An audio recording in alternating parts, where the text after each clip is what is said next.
ہرقل شاہ روم نے قریش کے قافلے میں ایک آدمی بلانے کو بھیجا، اور اس وقت یہ لوگ تجارت کے لیے ملک شام گئے ہوئے تھے، اور یہ وہ زمانہ تھا جب رسول اللہ صلی اللہ علیہ وسلم نے قریش اور ابو سفیان سے ایک وقتی عہد کیا ہوا تھا۔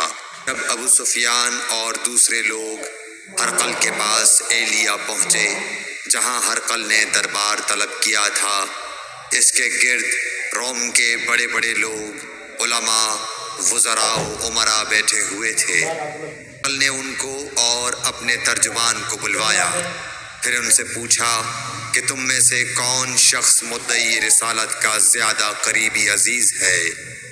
ابو سفیان کہتے ہیں کہ میں بول اٹھا کہ میں اس کا سب سے زیادہ قریبی رشتہ دار ہوں۔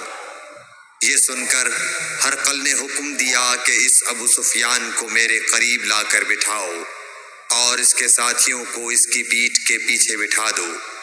پھر اپنے ترجمان سے کہا کہ ان لوگوں سے کہہ دو کہ میں ابو سفیان سے اس شخص یعنی محمد صلی اللہ علیہ وسلم کے حالات پوچھتا ہوں۔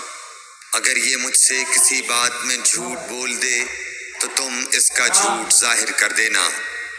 ابو سفیان کا قول ہے کہ خدا کی قسم، اگر مجھے یہ غیرت نہ آتی کہ یہ لوگ مجھ کو جھٹلائیں گے تو میں آپ صلی اللہ علیہ وسلم کی نسبت ضرور غلط گوئی سے کام لیتا۔ خیر، پہلی بات جو ہرقل نے مجھ سے پوچھی وہ یہ کہ اس شخص کا خاندان تم لوگوں میں کیسا ہے؟ میں نے کہا وہ تو بڑے اونچے عالی نسب والے ہیں۔ کہنے لگا اس سے پہلے بھی کسی نے تم لوگوں میں ایسی بات کہی تھی؟ میں نے کہا نہیں۔ کہنے لگا اچھا اس کے بڑوں میں کوئی بادشاہ ہوا ہے؟ میں نے کہا نہیں۔ پھر اس نے کہا بڑے لوگوں نے اس کی پیروی اختیار کی ہے یا کمزوروں نے؟ میں نے کہا نہیں، کمزوروں نے۔ اس کے تابع دار روز بڑھتے جاتے ہیں یا کوئی ساتھی پھر بھی جاتا ہے؟ میں نے کہا نہیں۔ کہنے لگا کیا اپنے اس دعویٰ نبوت سے پہلے کبھی کسی بھی موقع پر اس نے جھوٹ بولا ہے؟ میں نے کہا نہیں۔ اور اب ہماری اس سے صلح کی ایک مقررہ مدت ٹھہری ہوئی ہے، معلوم نہیں وہ اس میں کیا کرنے والا ہے۔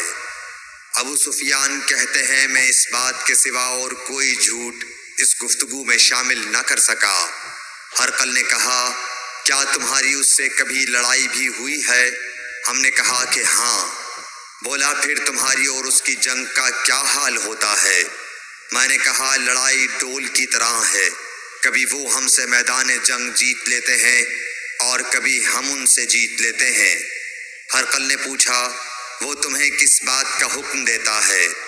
میں نے کہا وہ کہتا ہے کہ صرف ایک اللہ ہی کی عبادت کرو، اس کا کسی کو شریک نہ بناؤ، اور اپنے باپ دادا کی شرک کی باتیں چھوڑ دو، اور ہمیں نماز پڑھنے، سچ بولنے، پرہیزگاری اور صلہ رحمی کا حکم دیتا ہے۔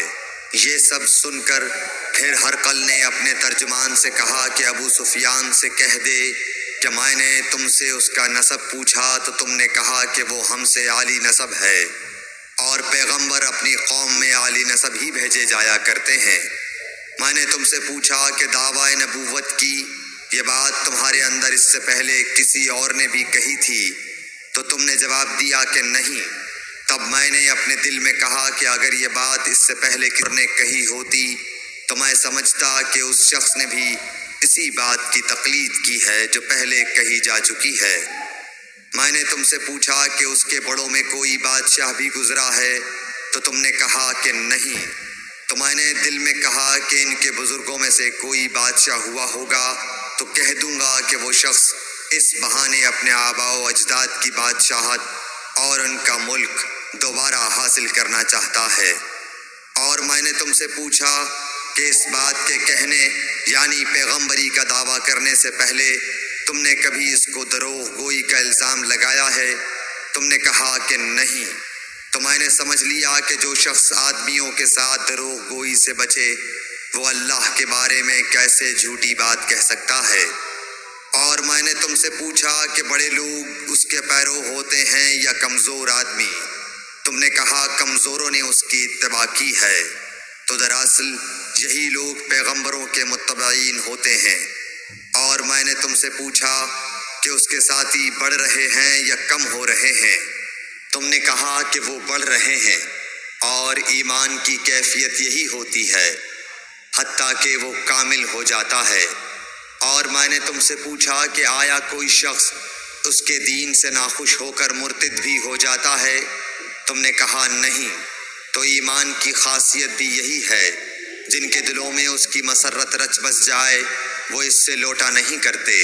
اور میں نے تم سے پوچھا کہ آیا وہ کبھی عہد شکنی کرتے ہیں؟ تم نے کہا نہیں۔ پیغمبروں کا یہی حال ہوتا ہے، وہ عہد کی خلاف ورزی نہیں کرتے۔ اور میں نے تم سے کہا کہ وہ تم سے کس چیز کے لیے کہتے ہیں؟ تم نے کہا کہ وہ ہمیں حکم دیتے ہیں کہ اللہ کی عبادت کرو، اس کے ساتھ کسی کو شریک نہ ٹھہراؤ، اور تمہیں بتوں کی پرستش سے روکتے ہیں، سچ بولنے اور پرہیزگاری کا حکم دیتے ہیں۔ لہٰذا اگر یہ باتیں جو تم کہہ رہے ہو سچ ہیں تو عنقریب وہ اس جگہ کا مالک ہو جائے گا کہ جہاں میرے یہ دونوں پاؤں ہیں۔ مجھے معلوم تھا کہ وہ پیغمبر آنے والا ہے، مگر مجھے یہ معلوم نہیں تھا کہ وہ تمہارے اندر ہوگا۔ اگر میں جانتا کہ اس تک پہنچ سکوں گا تو اس سے ملنے کے لیے ہر تکلیف گوارا کرتا۔ اگر میں اس کے پاس ہوتا تو اس کے پاؤں دھوتا۔ ہرقل نے رسول اللہ صلی اللہ علیہ وسلم کا وہ خط منگایا جو آپ نے وحیہ کلبی رضی اللہ تعالیٰ عنہ کے ذریعے حاکم بصرہ کے پاس بھیجا تھا، اور اس نے وہ ہرقل کے پاس بھیج دیا تھا۔ پھر اس کو پڑھا تو اس میں لکھا تھا، اللہ کے نام کے ساتھ جو نہایت مہربان اور رحم والا ہے۔ اللہ کے بندے اور اس کے پیغمبر محمد صلی اللہ علیہ وسلم کی طرف سے یہ خط ہے شاہ روم کے لیے۔ اس شخص پر سلام ہو جو ہدایت کی پیروی کرے۔ اس کے بعد میں آپ کے سامنے دعوت اسلام پیش کرتا ہوں۔ اگر آپ اسلام لے آئیں گے تو دین و دنیا میں سلامتی نصیب ہوگی، اللہ آپ کو دوہرا ثواب دے گا۔ اور اگر آپ میری دعوت سے روگردانی کریں گے تو آپ کی رعایا کا گناہ بھی آپ ہی پر ہوگا۔ اور اے اہل کتاب، ایک ایسی بات پر آ جاؤ جو ہمارے اور تمہارے درمیان یکساں ہے، وہ یہ کہ ہم اللہ کے سوا کسی کی عبادت نہ کریں اور کسی کو اس کا شریک نہ ٹھہرائیں، اور نہ ہم میں سے کوئی کسی کو خدا کے سوا اپنا رب بنائے۔ پھر اگر وہ اہل کتاب اس کتاب سے منہ پھیر لیں تو مسلمانوں، تم ان سے کہہ دو کہ تم مانو یا نہ مانو، ہم ایک خدا کے اطاعت گزار ہیں۔ ابو سفیان کہتے ہیں، جب ہرقل نے جو کچھ کہنا تھا کہہ دیا اور خط پڑھ کر فارغ ہوا تو اس کے ارد گرد بہت شور و غوغا ہوا، بہت سی آوازیں اٹھیں اور ہمیں باہر نکال دیا گیا۔ تب میں نے اپنے ساتھیوں سے کہا کہ ابو کبشہ کے بیٹے حضرت صلی اللہ علیہ وسلم کا معاملہ تو بہت بڑھ گیا۔ دیکھو تو اس سے بنی اصفر روم کا بادشاہ بھی ڈرتا ہے۔ مجھے اس وقت سے اس بات کا یقین ہو گیا کہ حضور صلی اللہ علیہ وسلم عنقریب غالب ہو کر رہیں گے، حتیٰ کہ اللہ نے مجھے مسلمان کر دیا۔ راوی کا بیان ہے کہ ابن ناطور ایلیا کا حاکم ہرقل کا مصاحب اور شام کے نصارہ کا لاٹ پادری بیان کرتا تھا کہ ہرقل جب ایلیا آیا ایک دن صبح کو پریشان اٹھا تو اس کے درباریوں نے دریافت کیا کہ آج ہم آپ کی حالت بدلی ہوئی پاتے ہیں، کیا وجہ ہے؟ ابن ناطور کا بیان ہے کہ ہرقل نجومی تھا، علم نجوم میں وہ پوری مہارت رکھتا تھا۔